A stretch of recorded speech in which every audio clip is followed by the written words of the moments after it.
Okay, we are all back. Yeji, if you need any follow-up, just let us know. You are so quiet. Sure, no problem. Thanks. I saw there are a lot of questions on the YouTube chat. Yeah, there's many good questions from the audience, grad students. Yeah, exactly. So let's proceed. Samuel, go for your follow-up, please. Okay, yeah. I wanted to make the point I mentioned about the information processing perspective.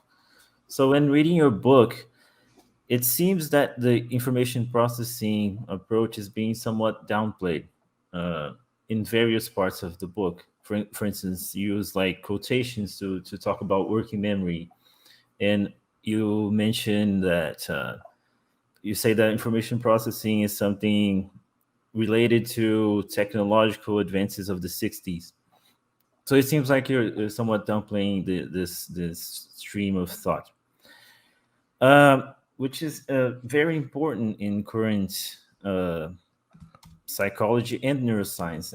So there's also this sort of issue that you place in your book, that you make this difference between cognitive psychology and neuroscience, and there's not much of that difference when you take people like Bernard Bars, Edelman, and the Hain, as you mentioned. So I don't see there's this much of a contrast between cognitive neuroscience or cognitive psychology and neuroscience. I think it's pretty much the same discipline now, and that's important too, because it seems that this downplaying of information processing is kind of misleading in relation to the importance of cognitive theories in neuroscience, which you do use from some authors. One problem with this is related to your consciousness theory, which is the identity theory you make. Like, it seems you're making a identity theory defense without a proper statement of such. And what it sounds like is that you're making an identity theory between cells and biological stuff with folk psychology, because the information processing language is downplayed. So usually what is done currently, for instance, if you take Andy Clark, what he does is an identity between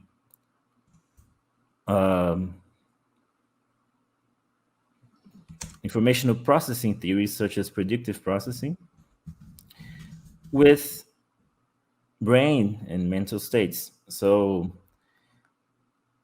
using this language, we have a more significant way to talk about the mind. And it seems that if you're not using this language, then you're back with folk psychology completely.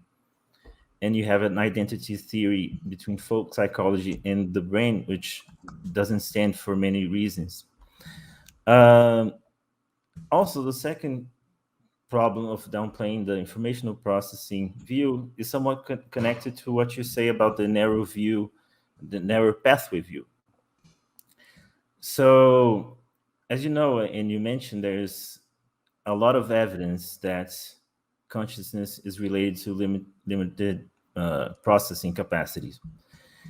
And it's also, although it is true what you say, that we don't exactly have a complete view of consciousness in this narrow pathway tradition, because we put too much focus on this limited capacity. I think that's just because of some methodological aspects. And so you mentioned Stannis Dehaene, but Bernard Bars, which is the real psychologist that really made up this theory of global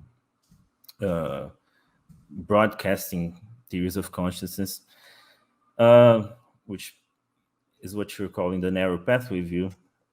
So he uses contrastive analysis to make this difference between conscious processes and unconscious processes, which, as you stated, is somewhat the issue if you put this sharp position between the two. But he also writes in later chapters about other processes, which he calls contexts, which influences consciousness in the way that you say, like mood and so on, stuff that is not really clearly conscious, but it's there influencing. The point I want to make is that although there's this background of consciousness, I'm not saying it's the same view as you hold. I think there's a problem here, which is although there's this background consciousness, still most of our brain and body processes are not conscious at all. And we can lose parts of our minds or brains with, you can lose parts of your brains, and that won't affect how conscious you are. Whereas if you lose the thalamus, for instance, you're going to be consciously gone. So there are clearly some more important parts of our brains for consciousness, and the evidence says so. Now, what you write on this is that the answer to this question about what happens in our body that makes us conscious is that everything, even if much of what is going on, makes a contribution that is tiny. The problem with this is that it's not testable at all. So if you lose that tiny parts, the tiny parts that would make us conscious, it wouldn't make an effect. So it's a way of making the claim untestable, which is a problem, I think. This also affects how we think about earlier animals, as you mentioned, or less complex animals. Because if we need this narrow pathway to create a representation or to make a self, or to make the animal think it's a self or something like that, then maybe these animals they have agencies, they have goals, but they do not have the sentience that you would like to place on them. So I think all of these comments are connected, from the information processing issues with the narrow pathway issues, with the application of this to understand the more simpler beings that you mentioned. So that's about it. Yeah. Okay. I'll start near the end and then work my way through, I hope, most of those points, so that maybe not quite everything. There's a sense in which the view I favor is a bit like a return to identity theory, not of the sort of simple and old kind that you suggested, which is sort of folk psychology provides categories and we map those to brain states and processes. Not like that. I'll come back to this at the end and say more about what kind of continuity there is between my view and an identity theory. Okay, that's the first thing. Secondly, a bit about global workspace and / broadcast views. What I talk about is the narrow pathway category includes at least some versions of those views, maybe not all. It also includes some other views. So Jesse Prince's view, which is not really a workspace view, would be a paradigm case of a narrow pathway view for me, because there's this particular pathway into working memory, this one thing, working memory, and it's the road in there that makes something conscious. So that's a very narrow pathway. Dehaene's version of the workspace view I take also to be a narrow pathway view. So there are both. So the narrow pathway category includes some workspace views, some views outside. Probably includes Bars's view, which by the way, I admire his contributions very much indeed. I didn't say much about him in Metazoa, it's true.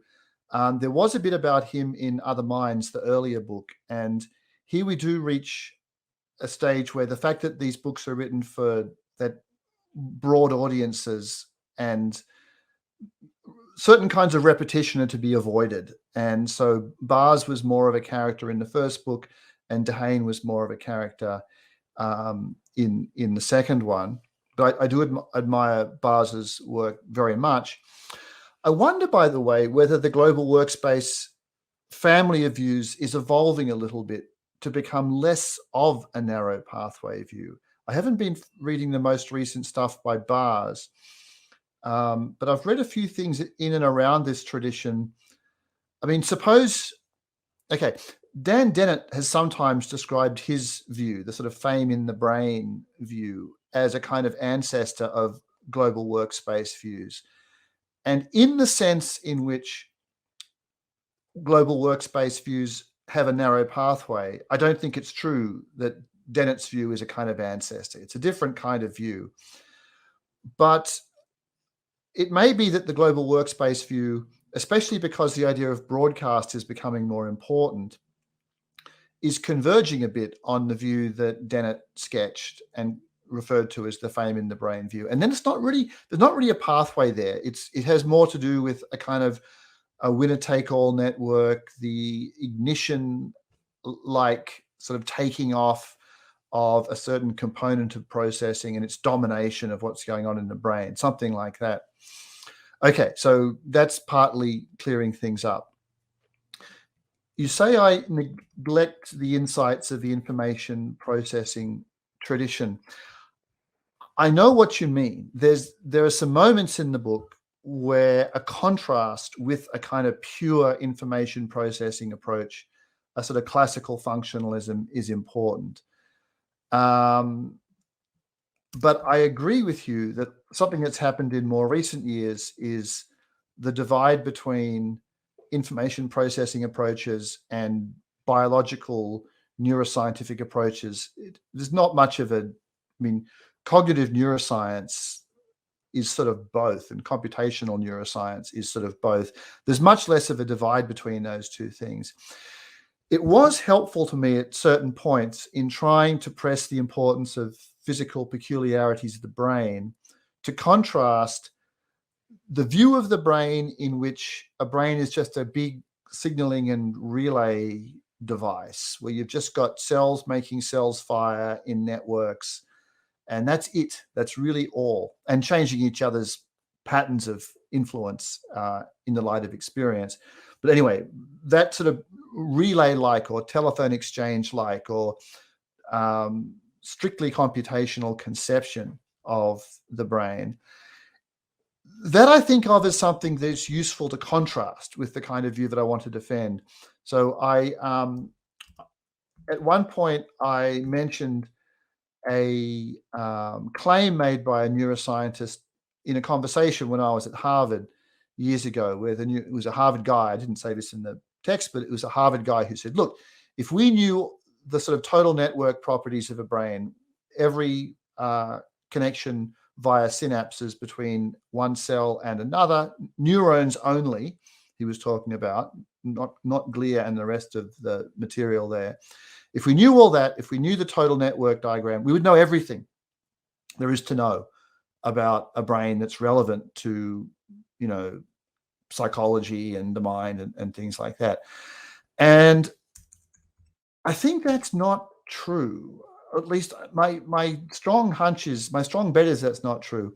There's a nice passage also going back to Dennett in one of his older papers where he says, recent, not that much older, sort of recent-ish older paper, where then it says, recent neuroscience has seen a sort of a victory for the lovers of details. You know, glia make a difference. These large-scale dynamics make a difference. The blood supply makes a difference. The size of the object makes a difference. All sorts of stuff makes a difference that's not part of the classical computational conception. And part of what I want to do with respect to bridging the explanatory gap is lean on those things. Because I think when people think about, people ask themselves, how could just a brain, given its physical properties, be enough to be the basis for experience? Well, when they ask that question, they often have in mind this telephone exchange like network and nothing else. And there is more. There is more there. Okay, so that's a response to the particular critical remarks. Am I an identity theorist? There's a half-written paper that we really must finish that I've written with Rosa Cow, who's now at Stanford, which is supposed to be a kind of statement of a midway, not really a midway position, but a position that kind of transcends the debate between identity theory, type identity, and functionalist views. We refer to the position as grain-sensitive materialism. Okay, so now everything I'll say now is supposed to be type level, not token level. When people talk about functional identity, it's not really a thing, functional identity. There's not really such a thing as the functional profile of a brain or any other system. There's what it does at many, many different levels of scale, where the details of timing may be taken to be important or not taken to be important, where all the sort of fine differences between what's done on one occasion and what's done on another occasion are either taken to be important to what's the processing or not taken to be important. There are coarser-grained and finer-grained, functional, but really sort of physical specifications of what a brain does, what an artificial system does, what anything else does. And I'm just working on how much of it's for you to sketch given the timing, because I don't want to sort of cut off time that we want to use for some discussions from the audience. The view that Rosa and I want to develop, and it's again a sort of half-finished paper, is a view in which essentially classical computationalist cognitive science and functionalist philosophy of mind made a bet on the importance of physical similarities at one level of grain and the unimportance of some physical similarities at another level of grain. And we think there are reasons to resist that bet. We think that physical similarities that are normally regarded as more on the side of sort of quirks of realization as opposed to functional properties may well be important in understanding how minds work. And yeah, I won't sketch more of the view because I want to go on and comment on at least one more thing that you said. The view is the eventual view, which I would endorse and which we should really make explicit in this paper with Rosa, is one in which, with respect to some psychological properties, there really can be an account given of them in terms of quite broad, classically functionalist properties of a physical system. With respect to other psychological properties, including many quirks of experience, it will be finer grained. It'll still, in a sense, be a matter of what the brain is doing. It'll, as opposed to the sort of chemicals that make it up, but only certain sorts of chemicals can do the sorts of things that might be important at these finer levels of grain. So this is a bit of a promissory note, but the eventual view is supposed to be one that has elements of both identity theory and functionalist positions in the classical sense. Okay, lastly, something quite important you said, which I do want to comment on. At one point in the last chapter, I raised the possibility that, in a sense, everything going on in a brain that's not literally everything, but within a sort of very large, widely circumscribed set, makes some contribution to experience, even if it's a tiny contribution. So a tiny change to a brain might result in a tiny change to an experiential profile. And you said, well, a problem with this is it's untestable. It leads to a kind of untestable view. How do you know whether a tiny change is leading to a genuine, minuscule experiential change that nonetheless cannot be reported or remembered, as opposed to it not leading to any experiential change at all? Right. I agree that there's a problem of testability in that direct sense. I do agree with that. There's a way of stating the view that makes it very hard to falsify, very hard to test. The situation I imagine here is one in which a view like that, or a position like that, comes out as a conclusion or as a consequence of a picture that's built on other grounds. So we build a picture of what it is about a brain that is responsible for it being sufficient for experience to be there. We build that picture using all the different sorts of evidence that might be relevant. And I'm at least raising the possibility that the picture will have the consequence that tiny changes make tiny differences to experiential profiles. Now, if you want I've been thinking about an analogy here. I almost put this in Metazoa, this analogy, but didn't in the end. I will put it, I think, in the next book, which is going to follow up on this stuff a little bit. Suppose we go back to Newton's theory of gravitation, way back, the classic Newton's theory, where Newton came out and said every mass in the universe, every bit of mass, no matter how small, exerts some gravitational influence on every other bit of mass in the universe, no matter how small and far away.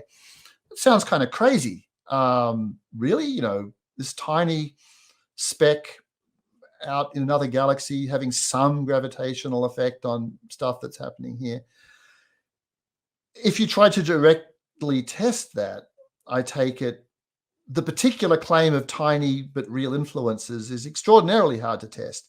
But the overall picture being built can have that consequence. The picture can be grounded and based in other kinds of evidence, and we can learn from the picture. Well, if that picture is true, then amazingly enough, it turns out that gravitational influence is ubiquitous in that sense. We can come to believe that as a consequence of coming to believe the picture. That's what I sort of imagine happening in this case as well. And when Newton said what he said, I take it would have been possible to say, come on, Newton, that just sounds crazy, especially because it was action strictly at a distance with no intervening mechanism, which sounded quite weird to people. But it was a serious scientific idea. It was not something that was, should be just discarded on the basis of a kind of the over-direct application of a falsifiability test or something like that.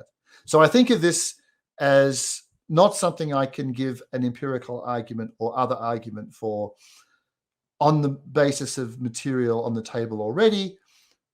It was intended to be a painting of a picture of how things might go. Great. Thanks for the answer. Yeji, please go for a follow-up. Just a very brief follow-up on what you mentioned about there being no functional profiling of the brain. Is that correct? So I wonder if the problem is that classical functionalism took the analogy between software and hardware too far. Yeah. Is that what you're claiming that there is a sense in which the hardware is what does all the work, so we cannot embrace classical functionalism in this sense? Well, software and hardware are kind of complementary concepts. It's the particular way in which the distinction was set up that I am objecting to. Software is designed to be portable. Microsoft Word is designed to be usable on a Macintosh and on a PC without too much difference between them. And in a sense, you're running the same program. But in a sense, you're not. It'll behave a bit differently. I mean, there are design differences. I never used PCs, so I not have much familiar with Microsoft Word on PCs. But let's say you have a program, perhaps like Chrome or something like that, which I'm using now, which is designed to be extremely portable across Macs and PCs and behave the same way. Nonetheless, I take it there'll be tiny timing differences. It'll do the processing details will make some difference. And tiny timing differences or performance differences, they don't matter in many commercial settings. You don't talk about it being a different program or behaving differently if it just sort of does something 200 milliseconds more slowly or something like that. But it is a real physical difference.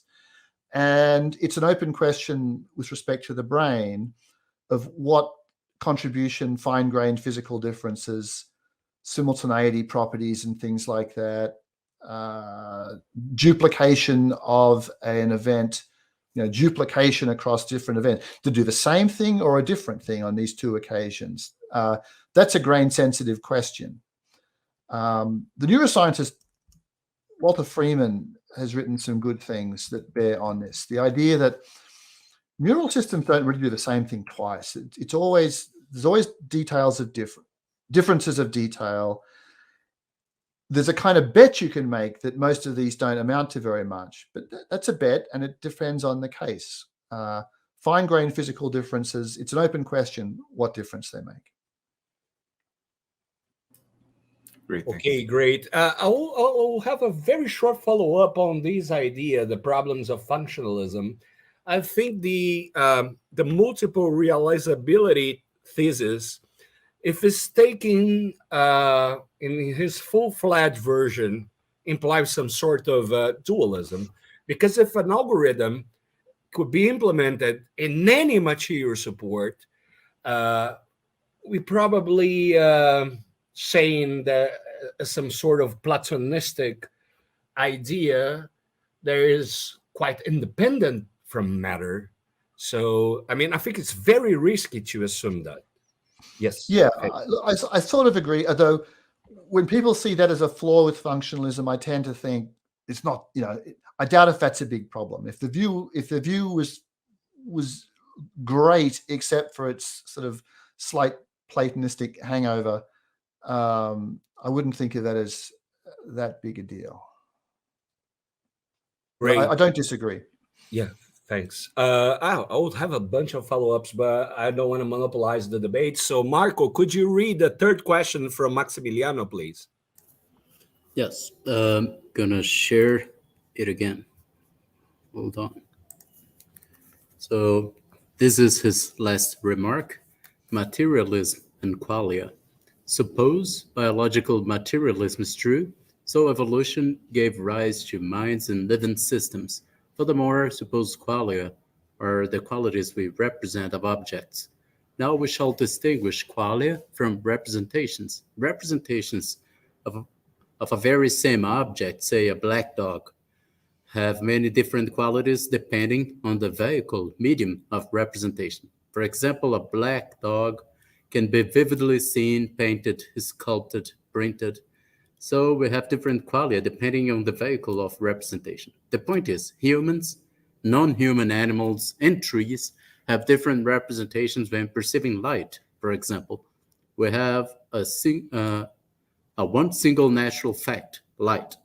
But all living systems have different qualia when perceiving light depending on their body, their organs, which are material too. So even if biological materialism is true, how does it explain how it's like to be a human, octopus, shrimp, or tree that represents light in different ways?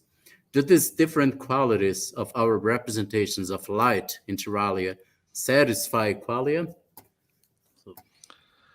Okay. To some extent, perhaps not essentially, the question is expressed within a representationalist view about how the story about qualia might go, at least in part. And I don't buy that kind of representationalism myself. So I would not approach the whole thing that way. I don't think, as people following writers like Dretsky have thought, that the peculiarity of qualia can be reduced to the kind of still peculiar but tractable representational properties of internal states. I don't think that. And to some extent, I buy fairly standard arguments against at least strong forms of representationalism. Okay, given that, so I think, and it may also be to some extent that the question as written engages in a kind of reification of qualia of a sort that I tried to steer away from in my opening remarks, though I realized that the question may not have had access to my opening remarks when he wrote this. I think, what's the best way in here? We might say, right, there's something it's like to be me or you right now. I have an experiential profile. There's a way things seem, there's a way things feel, and that includes the visual scene with colors and the like. I think a broadly adverbial view of qualia is the next right thing to say. There's a manner in which experience is proceeding. There's a way things seem, but it's not that things feeling that way should be analyzed in terms of my relationship to a special quality, a special property, something that has to be fitted somehow into the world with great difficulty. There's just a manner in which experience is proceeding for me as a consequence of all my physical properties, or at least all the physical properties of my brain, or many of the physical properties of my brain at this time. And if you have different ways of processing light, a different visual system, there'll be a different way in which experience is proceeding for you. There'll be a different experiential profile there. In trying to go beyond saying things like that to saying things about what experiential profiles are like, I'm quite sympathetic to the sort of project being pursued by David Rosenthal and others, the just noticeable difference approach to qualia. But other than just expressing that quick sympathy, I won't try to follow that up further now. I don't feel I have a good enough handle on the way in which I would want to develop that project in this setting. But I am committed to the idea that representationalism of the sort that many philosophers currently accept about qualia is probably not true, that also that an adverbial approach to sensations, to experiencing, is a neglected but reasonable approach. And consequently, there's nothing, the duality between medium and content that was used in the expression of the question doesn't really have much traction with respect to the approach to qualia that I would favor. Okay, that was pretty schematic, but I think that's all I can really say about that in a short space, especially after 2.5 hours. So I'll leave it there. Okay, thanks. I think considering how we extended all the questioning and follow-ups, we can go for the audience questions. There are some grad students that propose very good questions, and we promised Peter not go beyond 3 hours. So that's time for audience questions, please. Marco. All right. The first question here is from Thales Silva, PhD candidate at the Federal University of Juiz de Fora and the University of São Paulo. His question is, what convergence, if any, Peter Godfrey Smith says between anticipatory cognitive frameworks driven by various forms of environmental complexity and his narrative of the gradual development of animal consciousness? Here, I am particularly interested in his opinions, if any, on the evolutionary narrative coming from frameworks like predictive processing and active inference, under the free energy principle. Here, anticipatory processes, allowing systems to adapt to degrees of environmental uncertainty, developed from decentralized and non-neural to robust predictive brains as a solution to uncertainty in the autopoietic sense of environment uncertainty, which is the main concern of allostasis. It means the organism's internal and external states. So, okay. Yeah, this is an interesting area and one that's developing very quickly. I still think that there's an important connection between environmental complexity and the evolution of cognition. And insofar as the evolution of cognition is closely tied to the evolution of experience, there is then that connection. The particular way that environmental complexity and similar notions, the way they've been deployed in the recent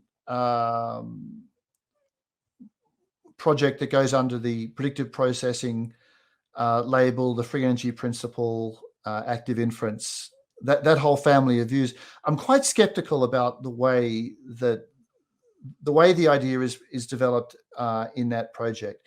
Let me say just sort of two things that it's got to be pretty quick that will bear on why I'm skeptical.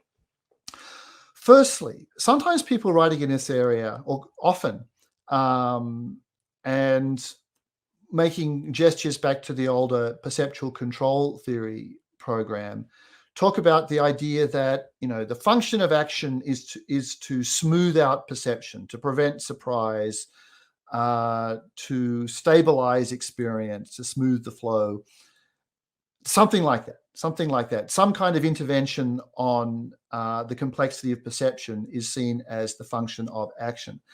And I think that's just really not true. I think from a biological standpoint, action, the great animal specialty, is for doing things. It's for doing all sorts of things. It's for having important effects, getting food, mating, avoiding dangers and things like that. It has its raison d'etre. It has a raison d'etre of a kind that's more closely tied to fitness itself than the idea that action is concerned with the control of perception supposes. So action doesn't need a kind of a rethinking of that kind. Action is for getting things done. Cognition guides action. And part of that guidance can involve forming and making use of predictions about what you expect to happen next, both in the area of externally caused events and as consequences of your own actions.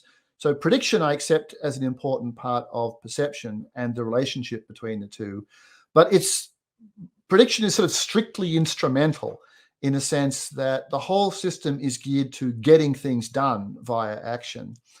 And action is not instrumental to control of perception, reduction of surprise, dealing with some particular kind of interface property between the organism and the environment. Lastly, and relatedly, when people debate predictive processing and the free energy principle program and the like, there's a sort of famous objection or famous line of thought known as the dark room objection. You know, if you really wanted your experience to be stabilized, you should just hide in a dark room and not go outside. I think that's a good objection, especially when biologized. You know, suppose you have two organisms. Let's suppose, so some kinds of spiders, for example, they live their lives in a fairly sedentary way and they have to wander around to find a mate. The males go wandering around to find a mate at the end of their life. They don't do much before. They do, in a way, live in a dark room for much of their life. But then they have to go and find a mate if they want to reproduce. And when they leave the den and go and find a mate, go looking for a mate, they're going to meet some uncertainty, some surprises. They're going to lose the predictability of those interface properties between themselves and the environment. If you stay in your dark room, your den, that'll never happen to you. You'll score very high with respect to stabilizing the experiential flow. But which spider is going to leave offspring? Not the one that never goes out. You've got to get out and take chances in order to reproduce in this way, in this setting. And the fact that this leads to a decline in the success of your attempts to predict the interface properties that you have with the environment doesn't matter. It's still the way to have offspring, to embrace surprise, even the chaotic, wholly unpredictable things that might happen when you leave the den. So I'm quite skeptical about the free energy principle-based ways of thinking about action and perception, in part because I think they're trying to rewrite the role of action when it does not need that kind of rewriting. I have one more question, Gabriel. So Please. let's go. Excuse me.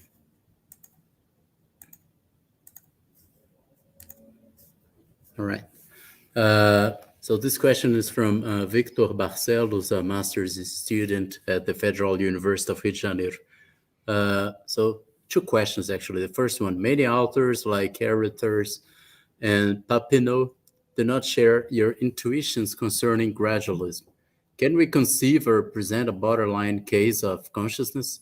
And second one, it's not clear to me how you avoid the commitment to biopsychism or even to a zoopsychism position. That is, all and only animals are conscious beings. Could you please develop this point? Sure. Okay. Right. A number of people are very skeptical about the strong form of gradualism that I think is probably right and certainly take very seriously. Where again, and let me frame this version of gradualism to make it definitely the strong form. It's possible to think that with respect to the evolution of animals and the distribution of animals now, there's a kind of discrete yes-no step that has to do with whether you have some kind of experience, yes or no, that sort of gets you on the escalator. And then there's a gradation, or not really a single dimension, but a space of possibilities, which has to do with the richness or complexity or elaboration of experience. So that's gradualist in a sense, but you have that yes or no first step. That I think is probably not right, although I think it's hard to distinguish empirically and perhaps even in principle between that and the stronger view, where there's no kind of step. It's gradual all the way down. You have no discrete initial step that gets you on the escalator. I certainly think that stronger form of gradualism is something that we should be willing to accommodate. I don't think we can just sort of say it would be more convenient for us if it was the hop onto the escalator and then gradual from their view. Can I conceive of a truly borderline case? Well, in a sense, no, because I think that when we use our imaginative capacities in this way, we're restricted by the fact that it's our human imagination based on human experience which we're deploying. I suppose that the likely candidates for being a truly borderline case might be things like small arthropods, slugs and snails perhaps, or if you think that that's being too tough on them, maybe even jellyfish and other non-bilaterian animals might be where we find the borderline cases. And I can't imagine what it's like to be them. I think it's a good thing to try to do all sorts of very far-fetched imaginative exercises just to see what you can come up with. But one should not expect to do so in a way that's very reliable. I don't think we can think we're getting it right in such cases. When we had a conference at NYU some years ago, there was a big NYU conference with discussion of the question of gradualism.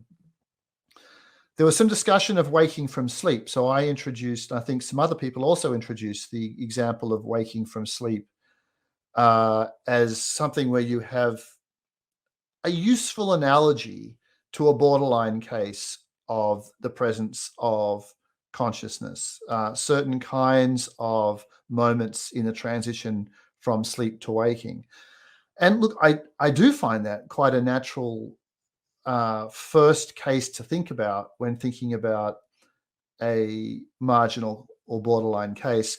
Many of the people there, I think, certainly Carruthers, I think Michael Tye as well, thought, no, when you're waking from sleep, there's a moment, it's a bit like the escalator story I told about the evolution. There's a discrete hop that takes you to a situation where experience is present in a very, very stripped down, minimal, but nonetheless 100% genuine form.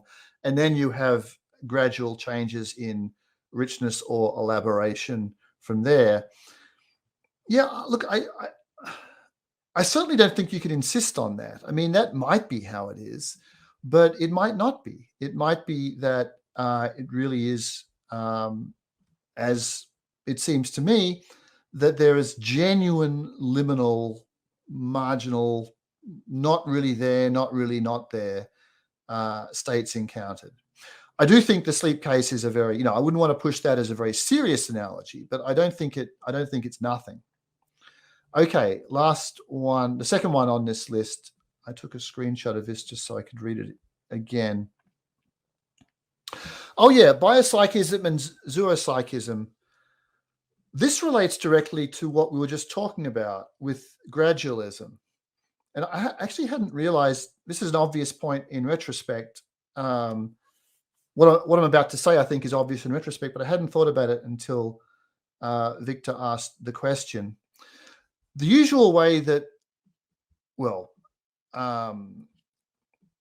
biopsychism has only very recently returned to discussion after Ernst Haeckel's introduction of the term at the end of the 19th century. It's only just come back onto the stage, but both in Haeckel and in the more recent occasional discussions of it, it's set up within this yes-no framework. Biopsychism is the view that all living things are conscious. There is the answer to the question in their case is a yes, not a sort of yes, or a kind of, well, it's not really yes, not really no, but mostly yes. Not that, but yes. So the biopsychism discussion, in as much as it exists, and I'm glad that it exists, is being rejuvenated within in a sense, a non-gradualist way of framing the whole thing, a categorical way of framing the whole thing. It's a yes or no matter. And we've just now been discussing the possibility that that's not the right way to do it. So really, we should be thinking about re-expressing the question of biopsychism in a way that admits of a strong gradualist interpretation. And the same would apply to zoopsychism, the view that all animals are conscious. That also is set up in this binary yes-no kind of way. And as I say, this point seems inescapable once it's raised, but it's the fact that Victor put those two questions, one on two next to each other, I think, that makes the answer to the second one clear, right? So I think that there's a coherent relative of each of those views, which is gradualist. It's probably a better view than the non-gradualist version of either. I don't know whether I believe a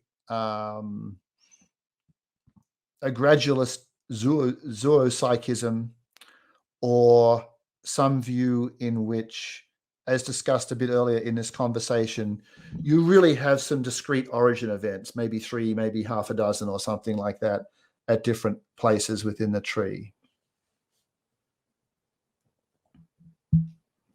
Well, thanks for the answer, Marco. Are we done with the questions? I know that we have more questions, but we have a time limitation as well. No, we are done. Okay, so I want to thank you all. First, thanks for the audience for being here. thank all the debaters for reading the book in such close reading with all attention. But most especially, I want to thank Peter for its intellectual generosity, for its chivalry, and for his intellectual greatness. That was an amazing edition of Mind Brazil Brainstorms. Thank you all. And thanks to you. I'm very glad you set this up. I've really enjoyed it. Lots of very good questions. I feel I have quite a lot to go away and think about now. And the whole thing was a pleasure. So thank you. Thank you. Thank you again. Thank you It was, very a, much. it was a great episode. Thank you all.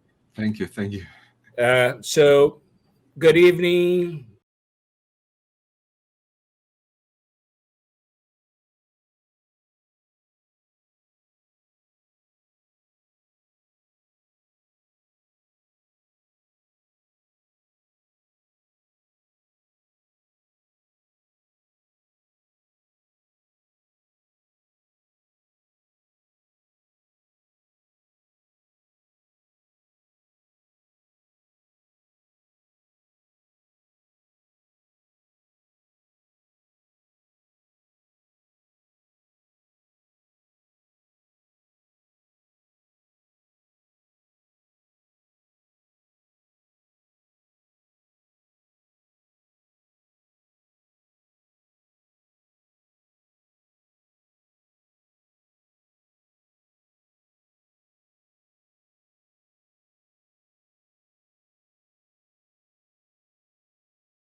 All right. Excuse me.